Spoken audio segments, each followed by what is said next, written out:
Welcome to Light Over Heat with Professor David Yamani. This week I have a bonus video for you, a small excerpt from a free webinar I'm doing this spring.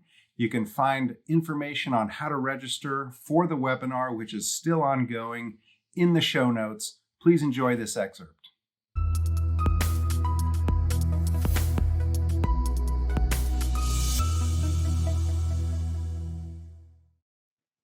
So again, my approach is that guns are normal and normal people use guns. It's born of this reality that I encountered when I first came to know guns in the state of North Carolina and through Sandy and other friends who were normal people who used guns for normal purposes.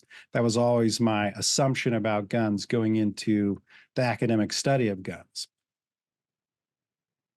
And so I discovered James Wright early on in my work, as I mentioned, and Wright's observes in this piece that I've made available to you that gun ownership is normative, not deviant behavior across vast swaths of the social landscape.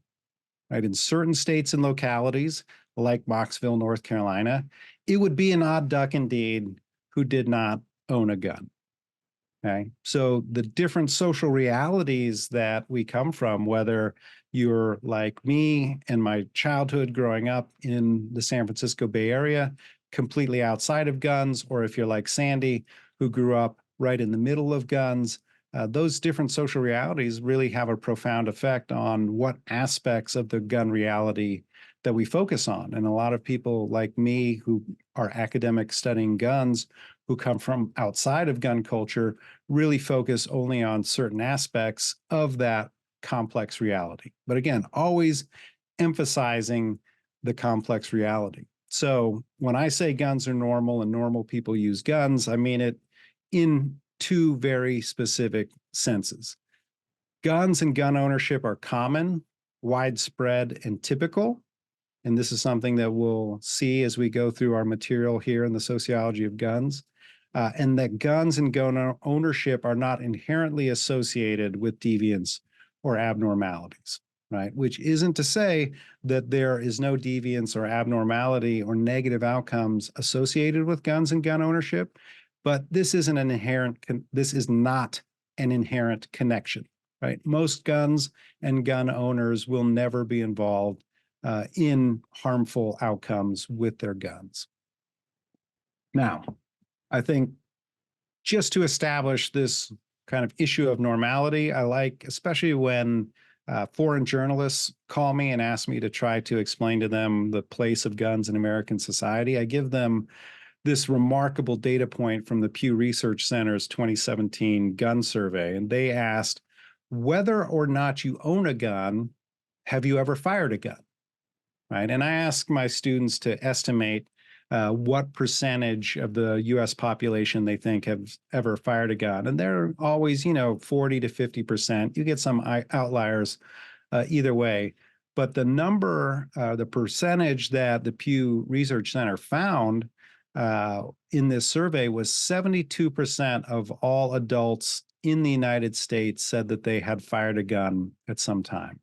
And so to me, this points to the remarkable normality of guns. You're much more likely to have fired a gun than to have never fired a gun. This is pretty dramatic. Now, when I say guns are normal and normal people use guns, this is a sort of corrective to the predominant negative view of guns that we see within the sort of social sciences and public health approaches to guns. But I don't want to substitute a one-sided positive approach for a one-sided negative approach to guns, right? I'm not here to cheerlead for guns. I don't see myself as a gun rights advocate. I'm not an advocate for anything other than trying to understand the truth about guns. And I really want us, I can't say I want us, I say my goal in this webinar is to lean into the complexity of guns. I've been studying guns for 12 years, almost 13 years now, and I understand very little about guns in American society because it's so complex. And when people come to me talking in a way that suggests they feel like they know everything there is to know, whether that's a scholar or an advocate or just a person on the street. I question whether that person has a realistic sense of what's going on. So, in terms of the complexity of guns, and I promise this will be the last time that I read from my book, but again, my book does really reflect a lot of my take, but I talk about in the conclusion the paradox of guns. Okay.